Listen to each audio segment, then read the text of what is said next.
안녕하세요. 서울 압구정동에 살고 있는 70을 바라보는 박정혜라고 합니다. 압구정이라고 하면 다들 눈이 휘둥그레지잖아요. 서울 강남 한복판, 한때는 잘 나간다던 연예인들도 줄줄이 살던 그 아파트에 제가 아직도 살고 있다고 하면 사람들은 다들 혀를 내두릅니다. 겉으론 낡았다고 투덜대지만 속으로는 부러워하는 게 느껴져요. 무려 50평, 지금 시세로는 상상도 못할 금액이지요. 하지만 이 집이 그냥 뚝 떨어진 건 아니었습니다.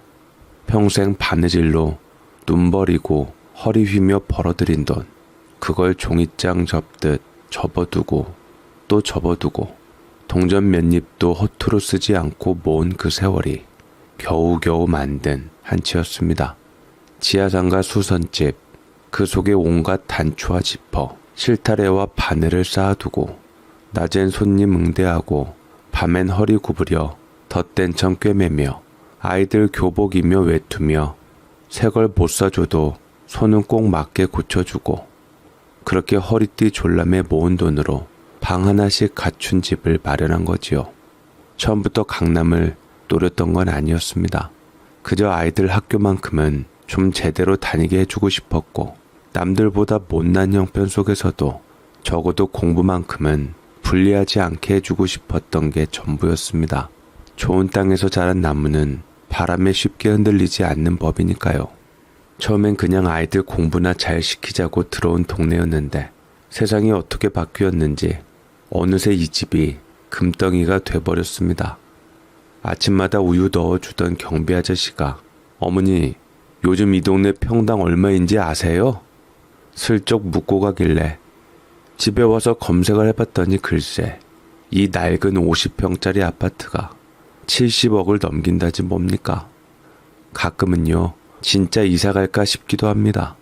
이만큼 받으면 서울 근교에다 집도 몇 채 짓고 작은 정원도 만들고 주방도 널찍하게 꾸미고 내 방엔 햇볕 잘 드는 안락의자 하나 놓고 책이나 들춰보며 남은 여생 조용히 살아도 좋겠다 싶지요. 하지만 또 그게 쉽지가 않더라고요. 애들 셋넷 다 장가가고 시집가고 손주들도 슬슬 커가니 명절 한 번 생일 한 번이면 다 모이기도 하고 그럴 땐 이 넓은 집도 방 하나씩 부족할 지경입니다. 오래 살았으니 정도만이 들어서 쉽사리 떠나기도 쉽지가 않게 되었지요. 애초에 식구 다 같이 오순도순 살자고 마련한 집인데 어디로 흩어져 나가기도 아쉽고 이 나이에 짐 싸고 이삿짐 센터 부르기도 번거롭고 결국은 그냥 또 하루를 이 집에서 보내고 만답니다. 사람 마음이란 게요. 정든 자리 하나 비우는데도 이렇게 시간이 걸리더라고요. 사람들이 보기엔 강남 한복판 50평 가까운 아파트에 사는 노인이면 날마다 여유 넘치게 차려입고 햇살 좋은 카페에 앉아 커피나 마실 줄 아는 줄 알겠지요. 근데요, 실은 내가 이 넓은 집에서 북북 바닥 닦고 하루에 서너 번씩 먼지 닦아내는 이유가 내 자식들, 손주들 그 북적북적한 웃음소리 들으려고 그런 겁니다. 명절날 한 번, 생일날 한 번 애들이 다들 바쁘다 보니 그게 전부지요. 그치만 그날이 오면 현관문 열리는 소리에 벌떡 일어나게 되고 작은 손주들이 어정어정 걸어 들어오며 할머니 하고 부르면 그 순간만큼은 세상 어느 부잣집 안 부러워요. 그래서예요. 이 넓은 집안을 매일 아침이면 물걸레로 훑고 화분 먼지도 털고 손때 묻은 유리창도 힘겹게 닦아내며 그 하루를 위해 조용히 기다립니다. 그 풍경이, 그 소리가 그렇게 그립거든요. 근데 아무리 쓸고 닦아도 세월이 묻은 벽지 끝은 자꾸만 들뜨고 싱크대 아래는 어릴 적 시골집 장판 밑 냄새처럼 쿰쿰한 게 밥 짓는 냄새랑 은근히 섞여 흘러나옵니다. 남들 같았으면 도배며 리모델링 벌써 했겠지만 저는 그 돈이 아까운 사람이라 그냥 참고 지냅니다. TV 리모컨은 팔 뻗으면 닿는 자리에 늘 놓아두고 밥은 남은 반찬에 물 말아 대충 말아먹고 김치 하나 있으면 그걸로 한 끼 뚝딱이지요. 사람들은 혼자 사니 쓸쓸하겠다고 하지만 전 그게 아니라 이게 그냥 제겐 편한 겁니다. 마음이 고요하면 적적함도 결국 익숙해지는 거더라고요. 제 아들과 딸들은 지금 강남에선 못 삽니다. 처음엔 다들 집 나가면 한두 해 안에 돌아올 줄 알았죠. 하지만 강남은 가깝고도 먼 당신이 되어버렸죠. 자식들은 이제는 도심 근처 경기도 아파트에 정착해 차 끌고 1시간 거리쯤에서 각자 삶을 살아가고 있어요.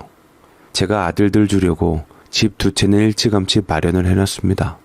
20년 된 구축 아파트지만 인근 지역이 신도시가 개발되어 덩달아 가격이 올랐고 그때는 비싸지 않았을 때 샀는데 그것이 많이 오르니 아들들은 참으로 고마워했죠.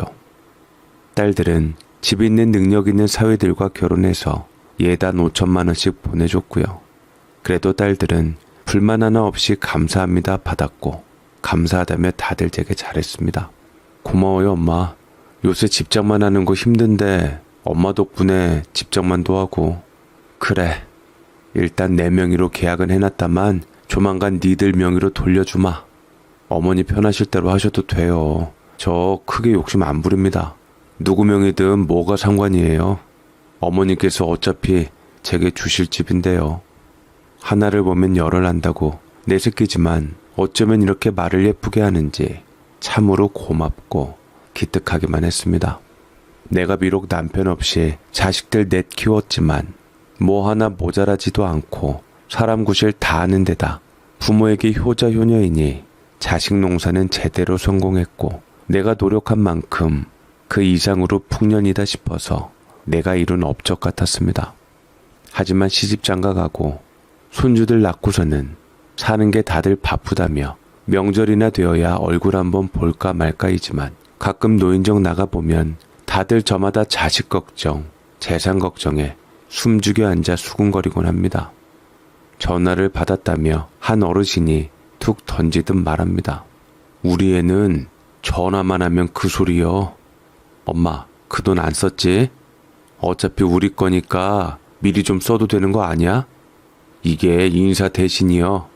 그러면 옆에서 또 누가 대답하죠. 우린 그저 나중엔 다 너희한테 갈 거니까 조급해 말어.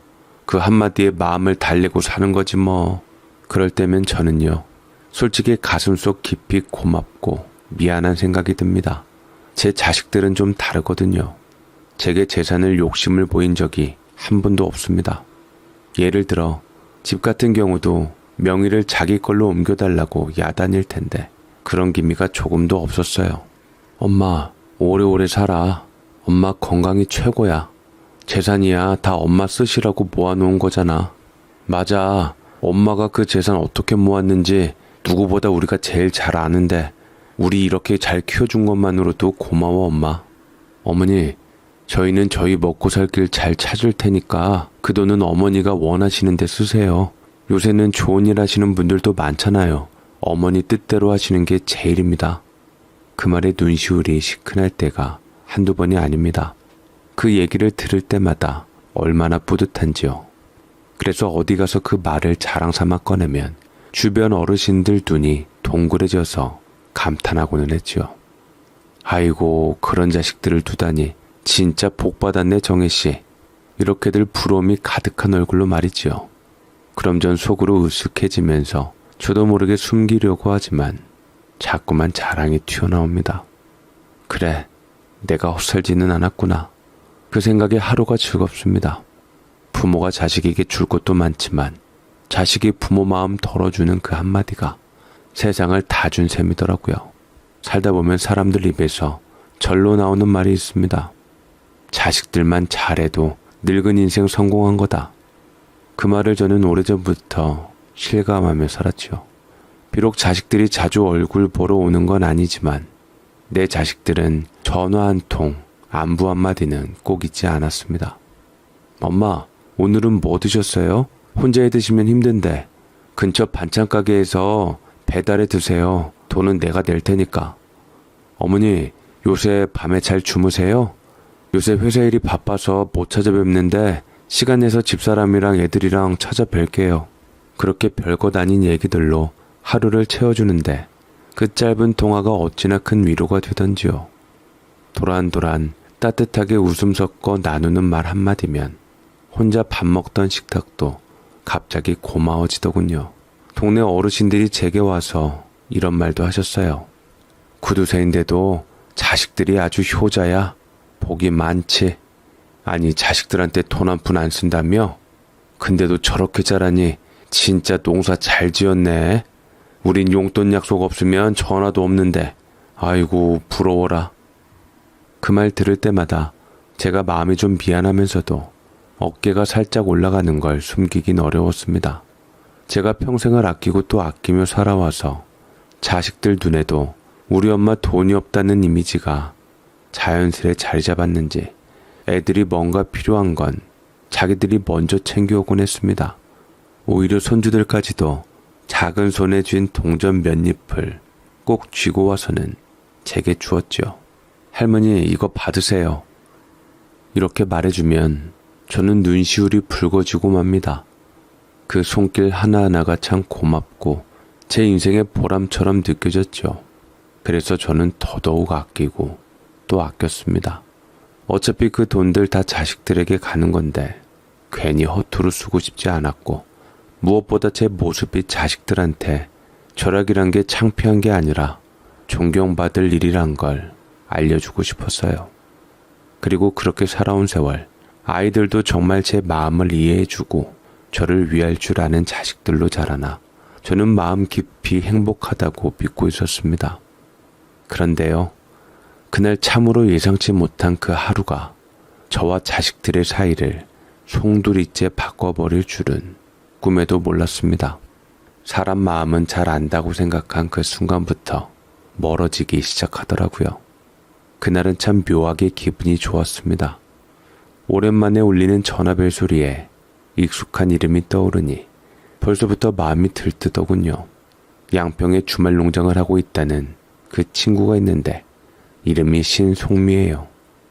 송미가 제게 오랜만에 연락이 왔습니다. 이제 수확철이야. 감자, 고구마 빨리 안 캐면 흙 속에서 썩는다. 그러니 너 얼른 와서 좀 가져가. 그래, 한참 열심히 밭일하더니만 벌써 수확할 때가 됐어? 근데 내가 이렇게 얻어만 먹어도 되나? 어차피 놔두면 다 똥돼. 가져가서 누구라도 먹는 게 낫지. 아니, 먹지도 않을 거면서 왜 심고 갖고 왔대? 자식 없으니 자식 대신 갖고 왔지. 수확하는 재미보다 키우는 재미가 더 있어 나는.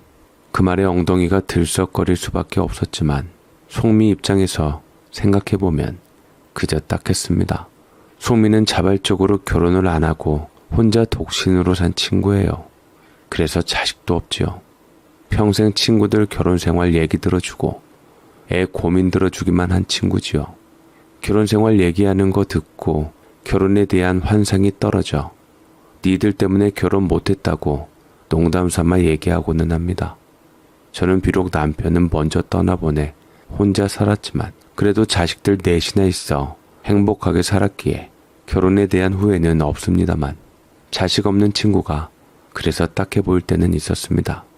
다들 결혼은 안 하고 싶어 하면서도 자식들은 예뻐하니 말이죠. 하지만 송미는 자식에 대한 미련도 없어 뵀고 그 대신 잔뜩 꽂히며 풀이며 이제는 작물 같은 것을 정성껏 길렀습니다. 그렇게 귀하게 키워놓고는 친구들을 불러 다 캐가라 따가라 한 송미는 정말 넉넉한 친구임이 분명했지요. 저는 성격상 차비도 아깝고 멀리 나가는 일엔 주춤거리기 마련인데 제 성격을 아는 그 친구들이 저를 알기에 일부러 저희 집 앞까지 차를 몰고 와서 태워주겠다며 하루 잡고 들판으로 향했습니다. 차문을 내리고 창밖으로 확 밀려드는 바람 냄새에 속이 시원하게 트이는 것 같았지요. 비닐봉지는 주머니에 찔러놓고 손에 들린 작은 칼 하나만으로 흙 묻은 감자며 고구마를 직접 캐내고 상추며 깻잎을 따면서 나는 지금 어디 여행 온 사람처럼 괜스레 웃음이 나더군요. 흙냄새가요 참 묘합니다. 시골에서 자랄 땐 지겹기만 했는데 이 나이 먹고 다시 맡으니 기분이 괜히 너그러워지는 게 마음 깊은 데가 따뜻해졌습니다. 그날은 정말이지 참말로 복날 개도 안 나간다는 더위는 아니었지만 햇볕은 쨍했고 땅은 알맞게 마른 듯 말랑했고 그래서 그런지 흙을 손으로 걷어내는 게 어찌나 재미있던지 누가 먼저랄 것도 없이 서로 바구니를 채우느라 허리가 휘도록 움직였죠. 누가 더 많이 캤느니 고구마가 감자처럼 동그랗게 생겼느니 웃음꽃 피던 그 들판에 그 순간 그렇게 일이 벌어질 줄은 몰랐습니다. 그날도 전 어김없이 구두를 아껴 신듯 단단한 고무장화에 목장갑까지 챙겨 끼고 한 고랑을 마치고 다음 줄로 옮겨가던 참이었습니다. 그런데 오른손으로 땅을 짚는 순간 흙 밑에서 뭔가 젖은 가죽 같은 것이 또르르 스치고 지나갔고 바로 그 다음 왼 발목에선 불덩이 같은 통증이 전기처럼 번쩍 치고 올라왔습니다. 순간 악하고 비명을 질렀고 다리가 풀리며 풀썩 그 자리에서 쓰러졌습니다. 하늘이 빙빙 돌고 귀에는 친구들 목소리가 겹겹이 울리듯 멀게 들렸습니다. 야, 뱀이야. 정혜가 뱀한테 물렸어. 얼른 119 불러. 누군가 다급히 뛰었고 누군가는 제 발목을 조심스레 붙잡고는 눈물을 글썽였죠. 그때부터 기억이 흐릿합니다.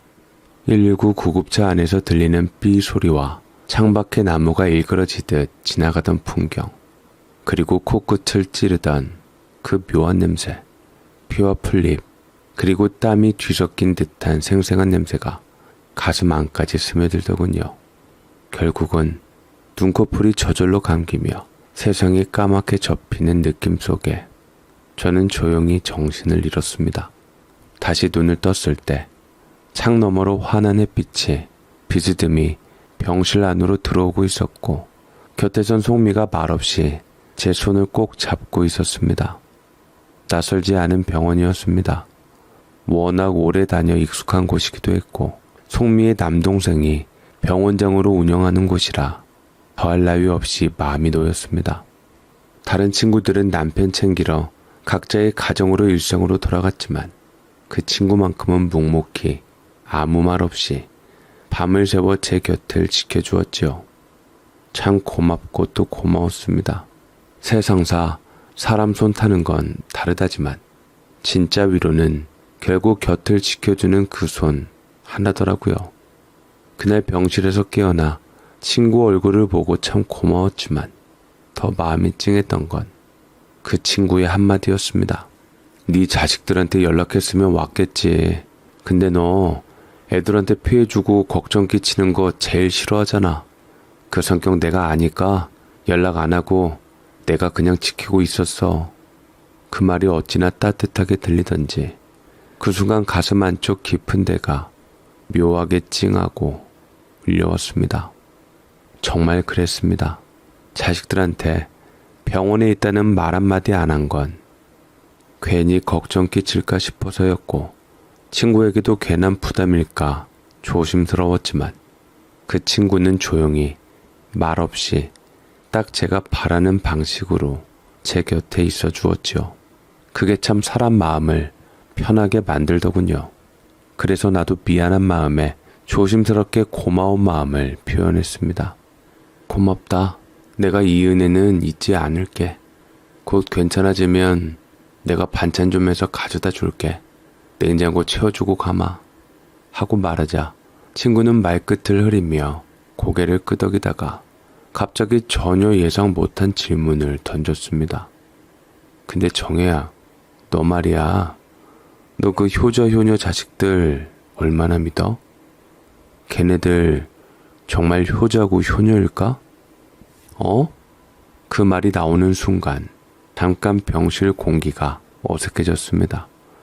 그 목소리가 차거나 날이 서 있는 건 아니었지만 그 안에 뭐랄까 알 수 없는 쓸쓸함 같은 게 묻어 있었지요. 저는 속으로 결혼도 안 하고 자식도 없다 보니 괜히 섭섭한 마음이 있었나 보다. 그래서 그런 말을 하나 보다 싶으면서도 괜히 그 말 한마디가 마음에 걸렸습니다. 그래도 저는 덤덤하게 부드럽게 웃으며 대답했습니다. 그럼 세상에 우리 자식들같이 효자효녀가 어딨니? 늘 전화하고 늘 나를 먼저 챙기고 돈은 쓰라고 해도 안 받으려 하고 재산이야 전부 엄마 몫이라며 물려주지 말라고 하는 그런 애들이 요새 세상에 얼마나 된다고 생각해?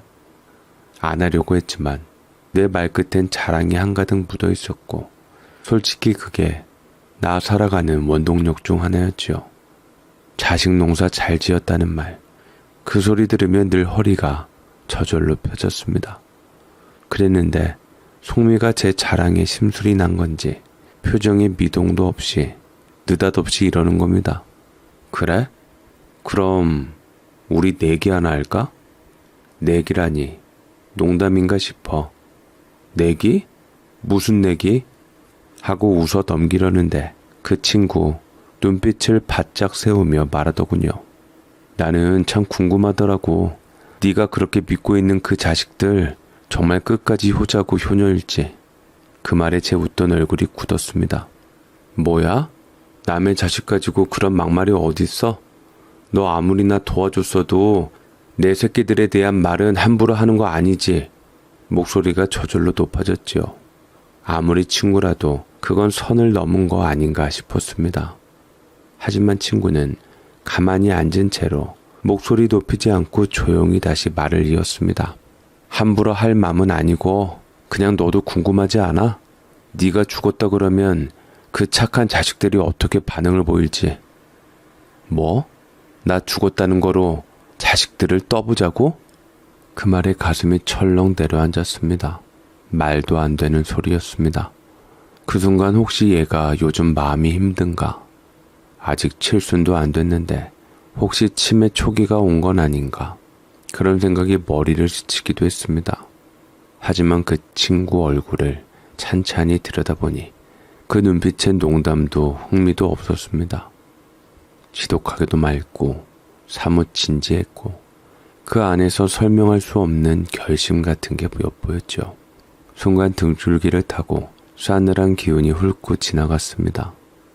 아무도 안 다치게 하면서 사람 마음속 진심을 떠볼 수 있다면 그게 과연 나쁜 짓일까요? 사람 마음은 겉으로 눕고 있어도 속은 전혀 다른 질문을 품고 있을 때가 있더라고요. 처음엔 도무지 이해가 되질 않았습니다. 왜 하필 나한테 그런 제안을 했을까? 내가 자식 자랑 좀 했다고 평소 말없이 듣던 친구 마음 어딘가에 쌓인 게 있었던 걸까 싶기도 했습니다.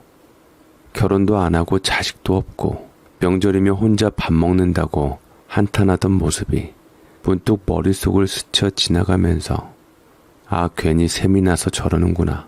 그렇게 단순하게 생각했던 것도 사실이었죠. 처음엔 당연히 거절했습니다. 내 금쪽 같은 자식들을 시험하듯 떠본다는 건 그 자체로 죄 짓는 기분이 들었거든요. 하지만 송미가 조용히 그러나 날카롭게 던졌습니다. 왜? 자신 없어서 그래? 네가 말한 효자 효녀들이 혹시 아닌 걸로 나올까봐 겁나? 그 말에 속이 벌컥 끓어올랐습니다. 그동안 자식들 얘기하면서 느꼈던 뿌듯함, 그 믿음에 스스로 기대어 살던 내 마음이 괜히 약해 본 것처럼 느껴졌거든요.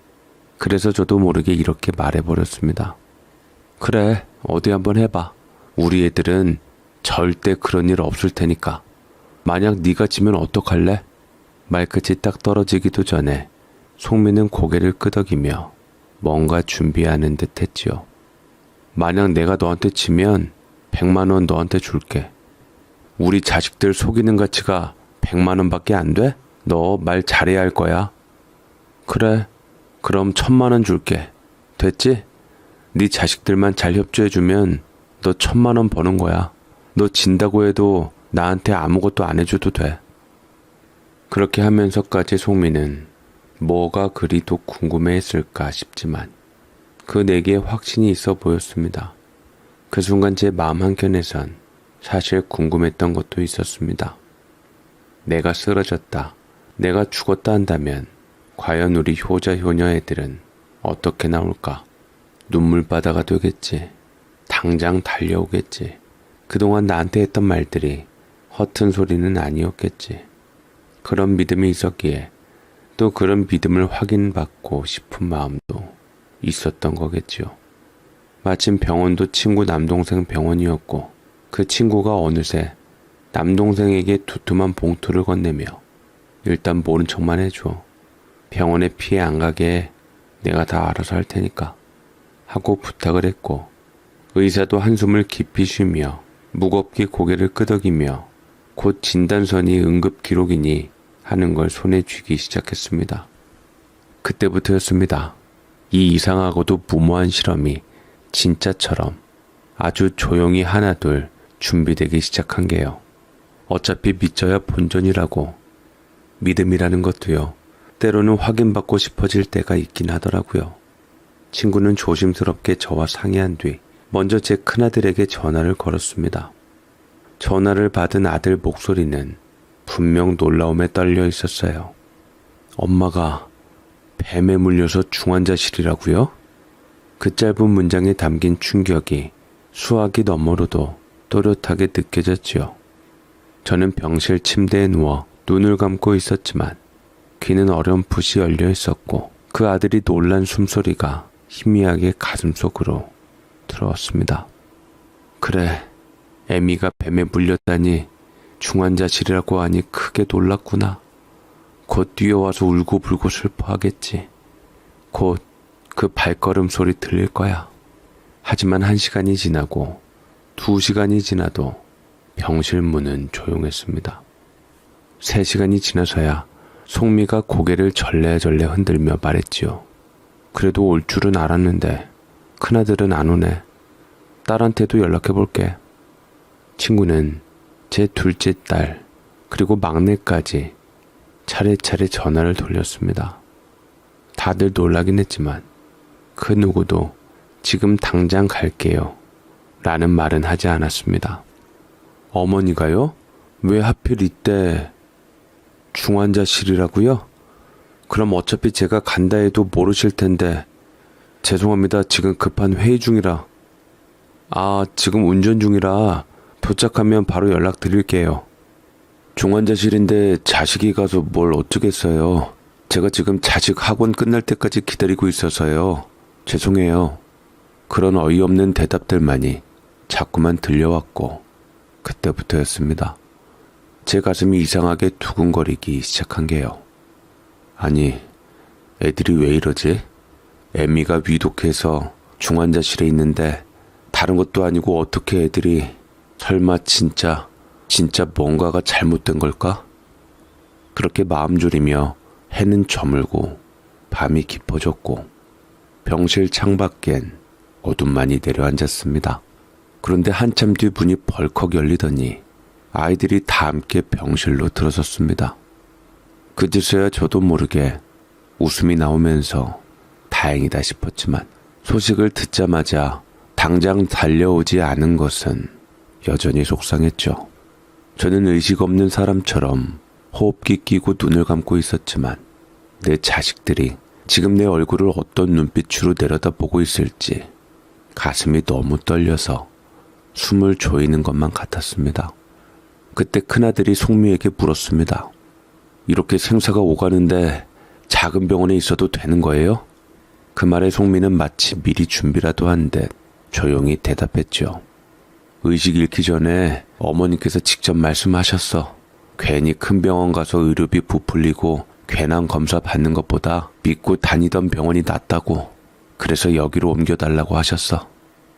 그 말에 병실 안은 정적에 휩싸였고 그날 밤 병실 안은 숨조차 크게 쉬기 어려울 만큼 무거운 공기로 가득 차 있었습니다. 입에 산소줄을 물고 눈은 감은 채 누워 있었지만 귀는 열려 있었고 마음은 온몸을 뚫고 떨려왔습니다.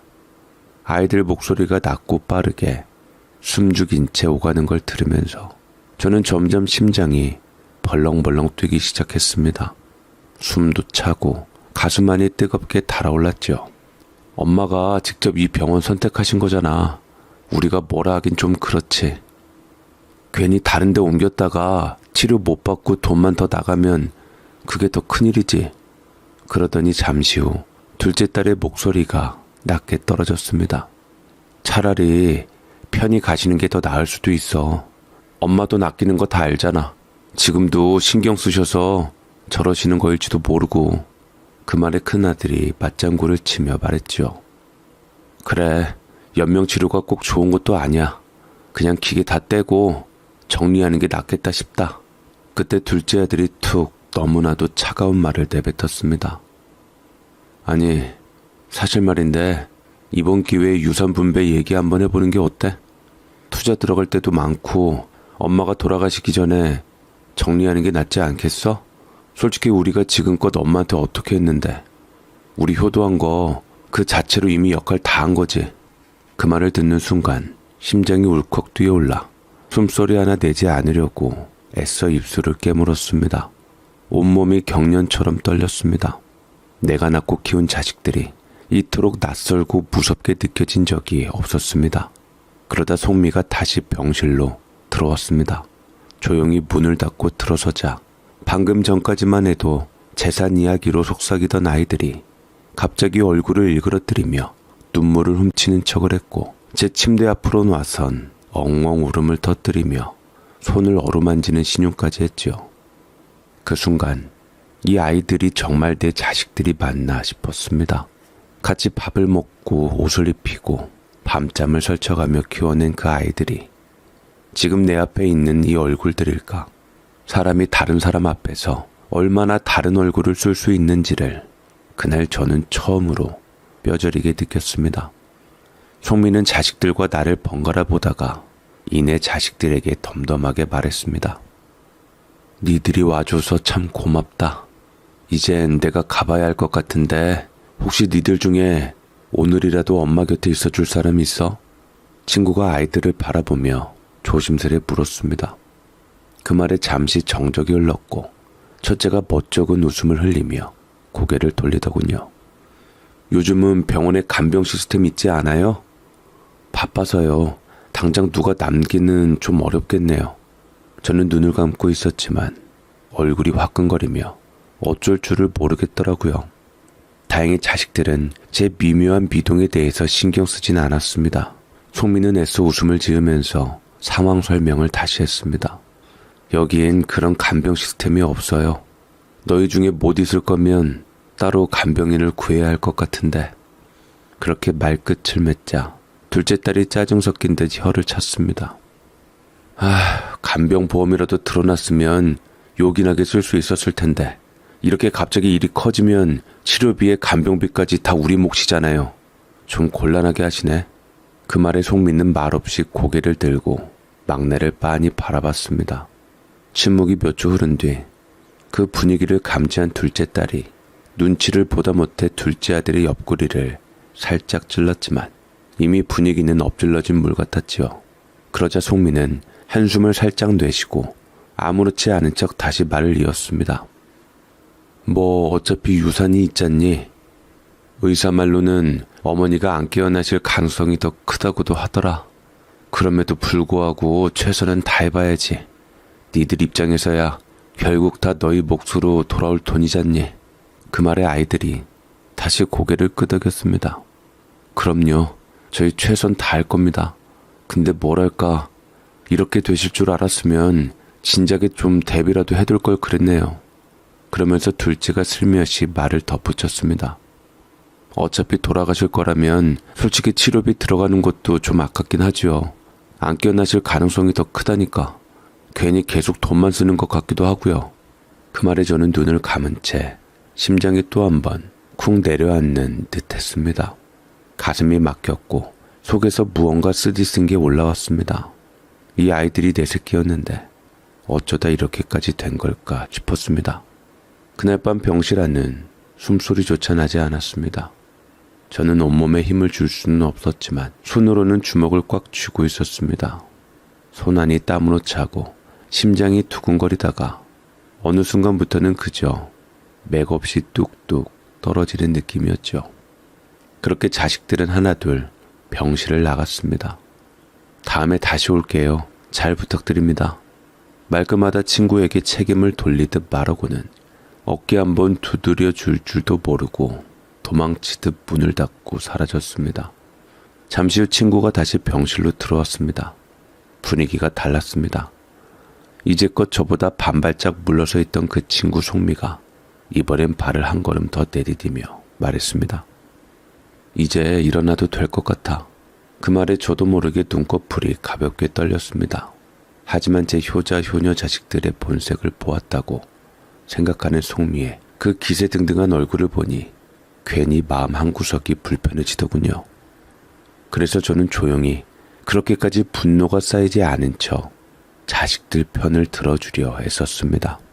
연명치료 말이야. 솔직히 나도 그 돈 아깝다고 생각한 적이 있어. 내가 예전에 애들에게 우스갯소리로 말한 적도 있고 이 엄마 그리 되면 하지 말라고. 애들 입장에서도 그럴 수 있지 않겠어? 당황해서 그랬던 거겠지. 그 말을 하며 내 안에서 뭔가가 조금씩 무너져 내렸습니다. 분명히 속은 끓고 있었는데 자존심이, 믿음이 마지막 체면이란 걸 꼭 붙잡고 있더군요. 그러자 친구는 가만히 웃었습니다. 한숨을 한번 내쉬더니 내뱉더라고요.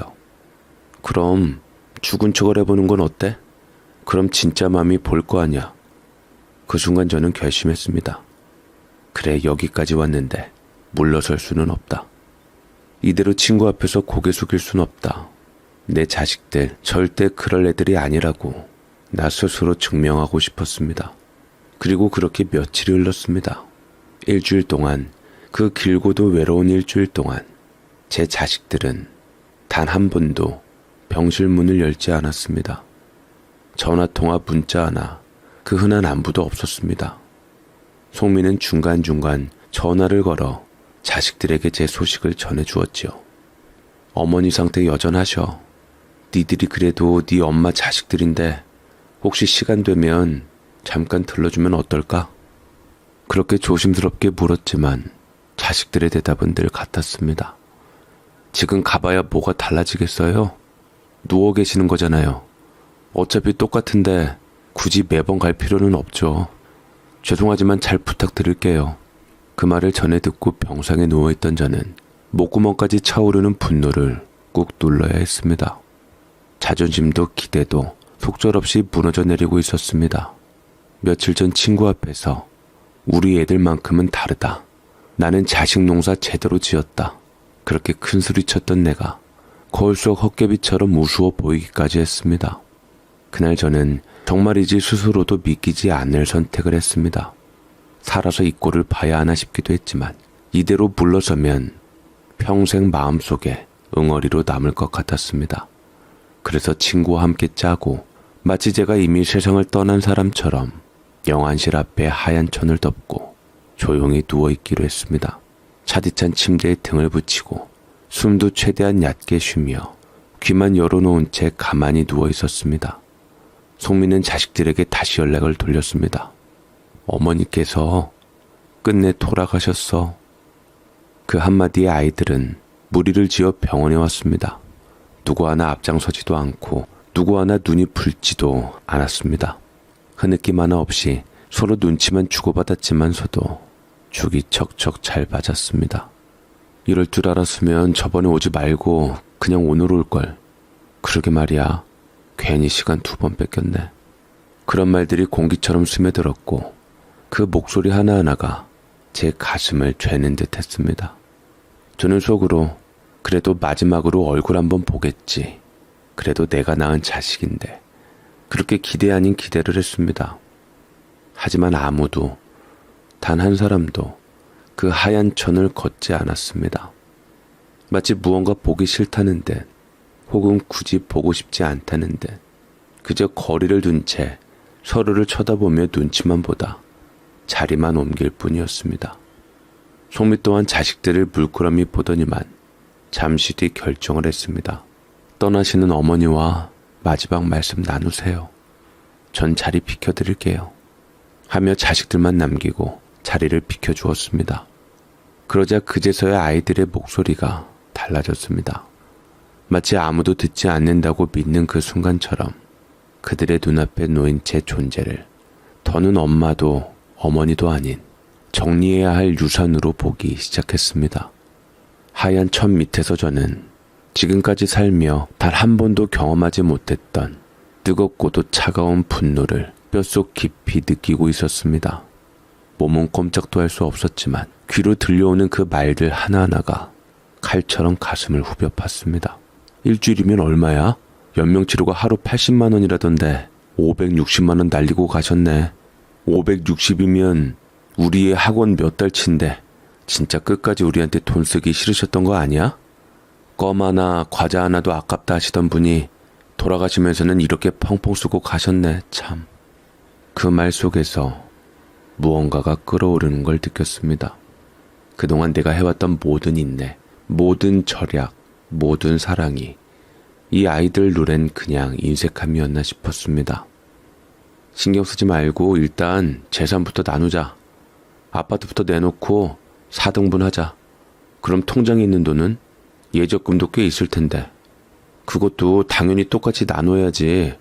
아니지, 딸들은 출가 외인인데 남자 둘이 7, 여자 둘이 3 이렇게 나눠야 하는 거 아니야? 장가 갈 때 집안 재식 해줬잖아 엄마가. 우리는 집 못 받았어. 그 말에 큰아들이 목소리를 높였습니다. 야, 내가 장남이야. 일단 집 처분부터 하자. 길게 끌면 재산 문제로 사이만 나빠져. 그러자 누가 말했는지도 모르게 쑥덕거리며 웃으며 말했습니다. 참 이럴 때는 죽이 척척 잘 맞네. 어머니가 워낙 건강하셨으니 우리가 이렇게 일찍 유산 받을 줄 누가 알았겠냐? 진짜 나 돈복 하나는 있나 봐. 그 순간 저는 더 이상 견딜 수 없었습니다. 온몸에 피가 역류하는 듯 했고 숨을 참으려 해도 숨이 턱 막혔습니다. 이 아이들이 진짜 내 자식이 맞나 싶은 생각이 온몸을 휘감고 지나갔습니다.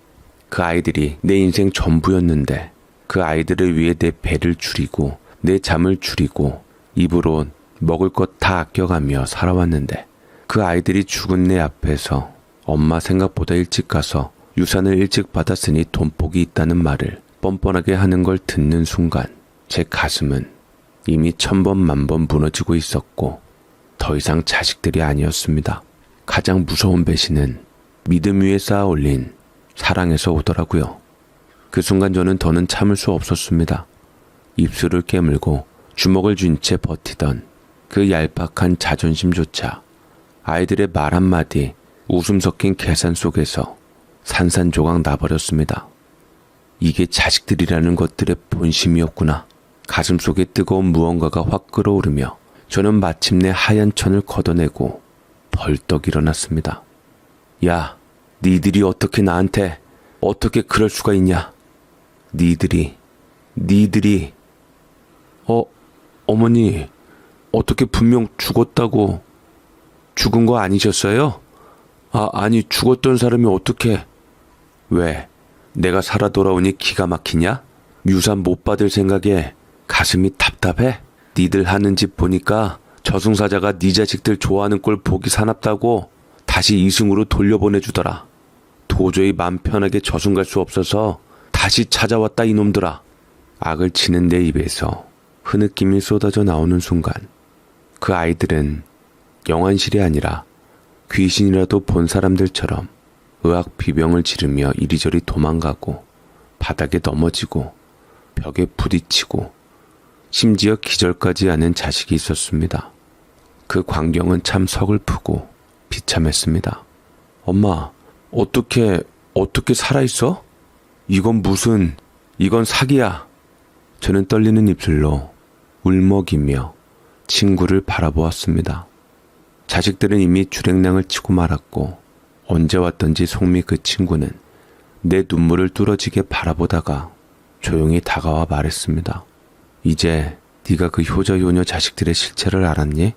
내가 아무리 말해도 안 들을 것 같아서, 어쩌면 한 번은 직접 봐야 정신을 차릴 것 같아서 네가 낼 자식들한테 한 푼이라도 더 주려고 그 나이 되도록 돈 있는데도 아등바등 아끼며 밥도 변변히 안 먹고 옷도 덜 사입고 병원비도 스스로 부담 안 주려고 하며 살아가는 거 보니까 옆에서 보는데도 내가 다 마음이 아프더라.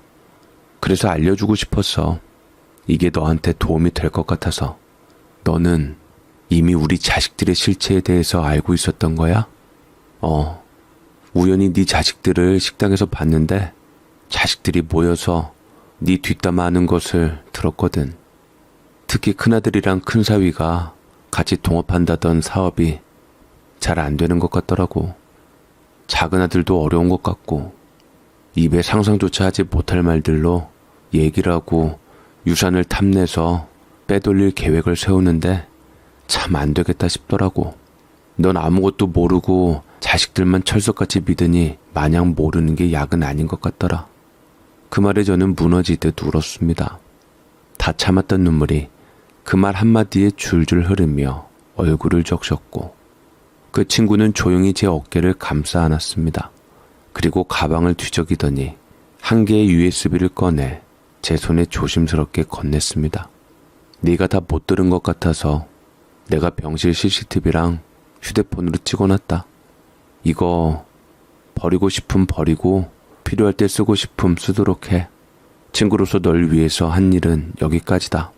송미의 그 말은 또 다른 현실을 차갑게 마주하게 했습니다. 그들은 단지 실언을 한 게 아니었습니다.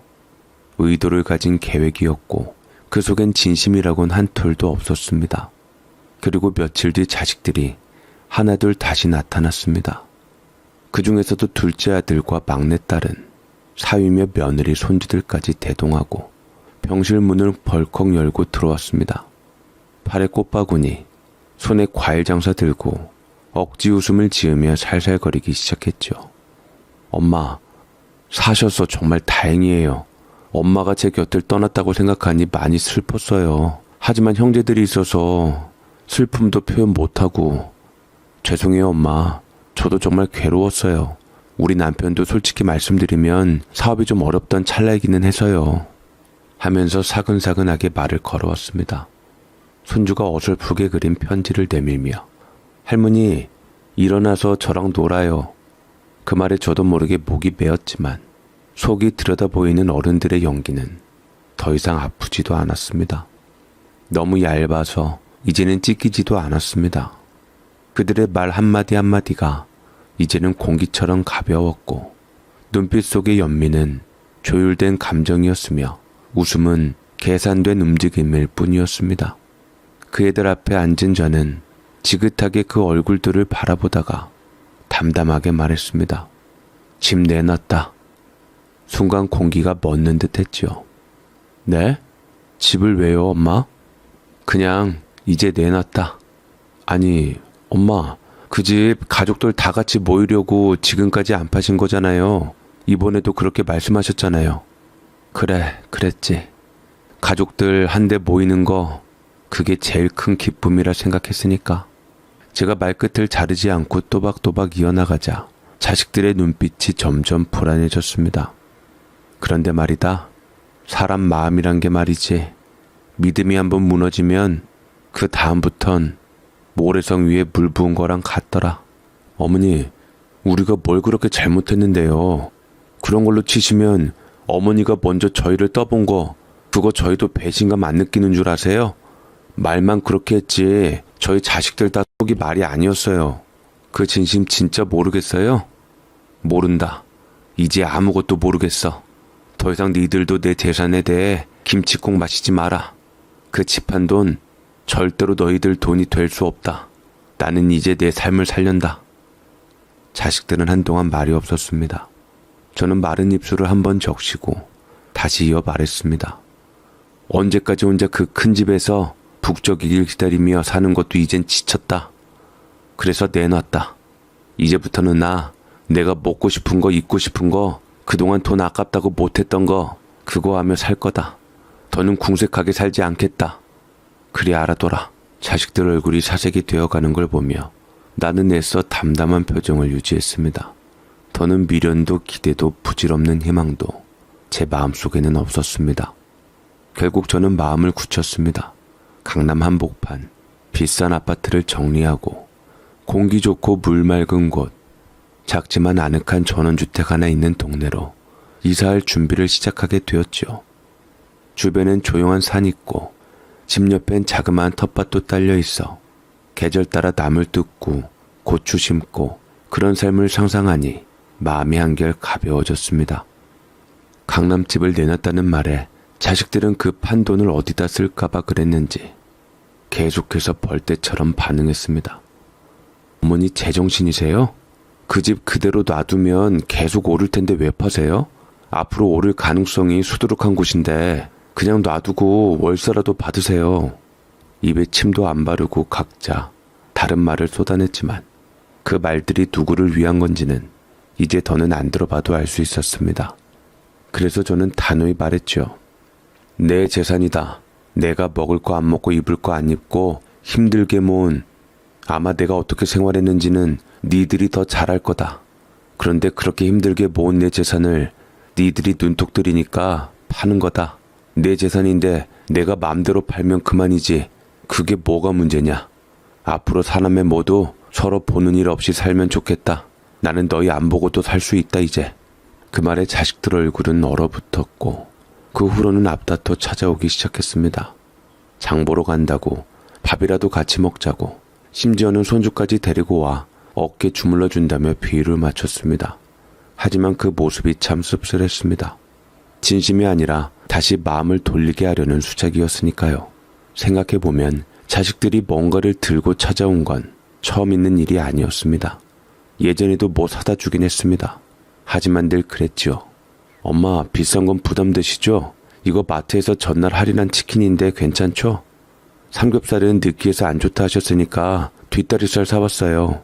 질기긴 한데 삶으면 먹을만 해요. 그때는 그런 걸로도 충분하다 싶었습니다. 저 스스로도 난 그런 거면 돼. 난 입이 싸니까 이런 거면 돼. 늘 이렇게 말했으니까요.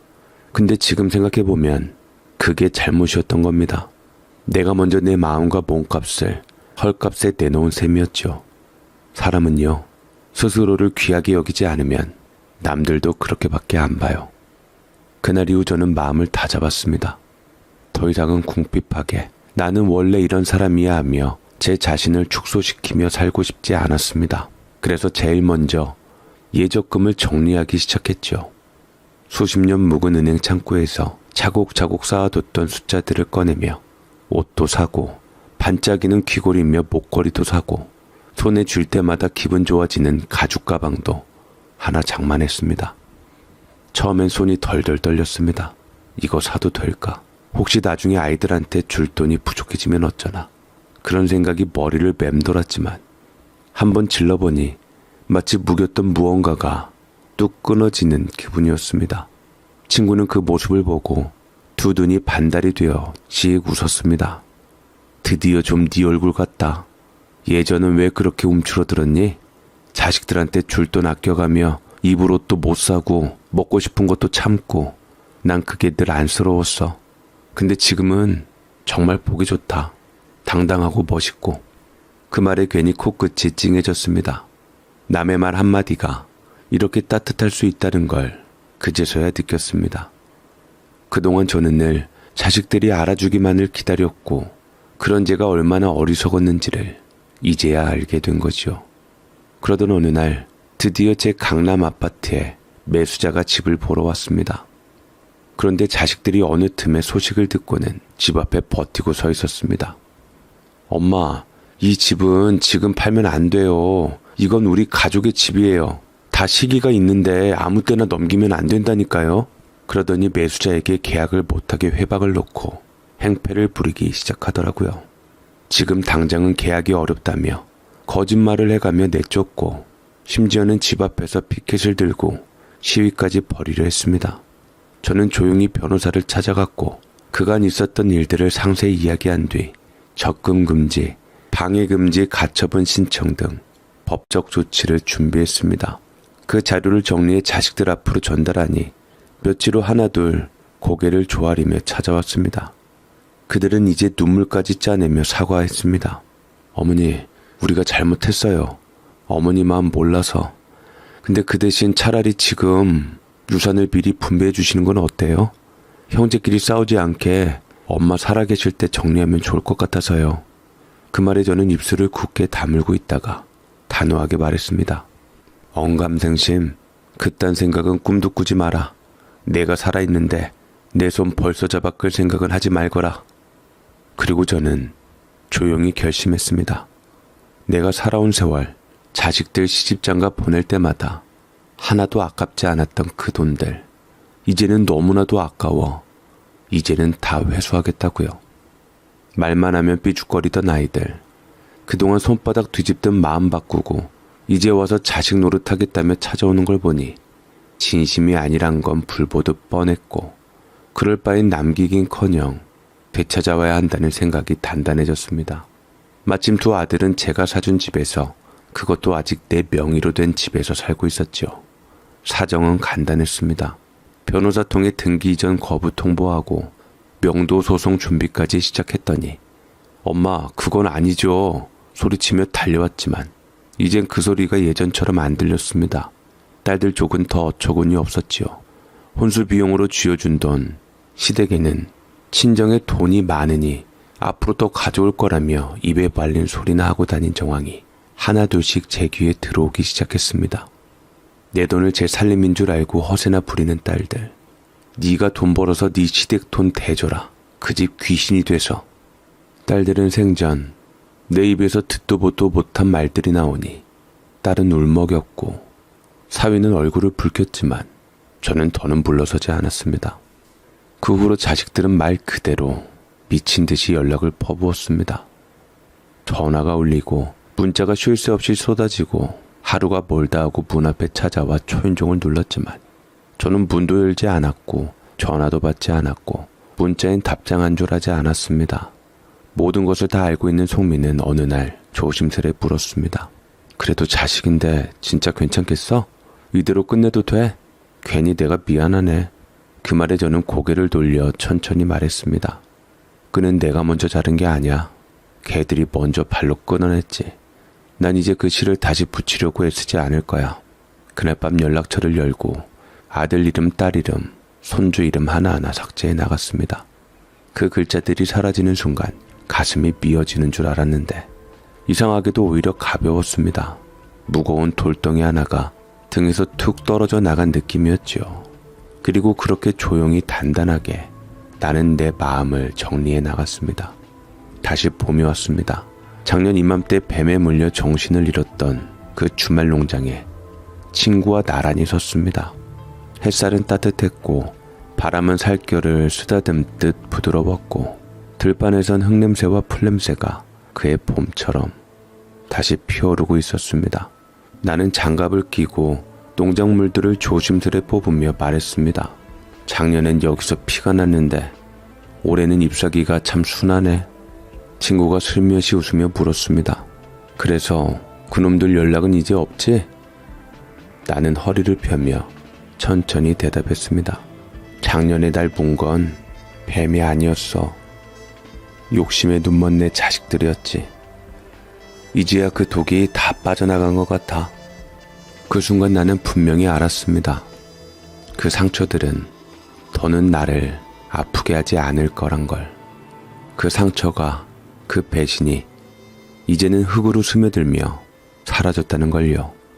자식들과의 인연은 끝났지만 내 삶은 지금부터 시작입니다. 제 사연 읽어주셔서 감사드립니다.